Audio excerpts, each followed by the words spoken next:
नमस्कार मित्रांनो, आजच्या व्हिडिओमध्ये आपण सोयाबीन बाजारभाव घेऊन आलो आहोत। व्हिडिओ सुरू करण्या अगोदर सबस्क्राईब करा, बाजूच्या बेल आयकॉनला सुद्धा टच करा आणि व्हिडिओ शेवटपर्यंत बघा। जळकोट बाजार समिती आवक 232, किमान दर 4271, कमाल दर 4782, सर्वसाधारण दर 4461 दर। येवला बाजार समिती आवक 32, किमान दर 4525, कमाल दर 4557, सर्वसाधारण दर 4551।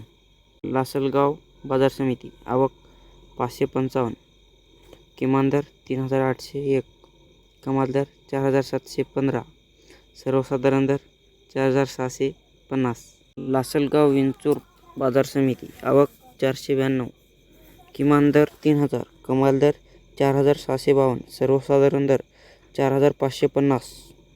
असेल तर चॅनलला सबस्क्राईब करा, बाजूच्या बेल आयकॉनला दाबायला विसरू नका, शेअर करा व्हिडिओ। धन्यवाद।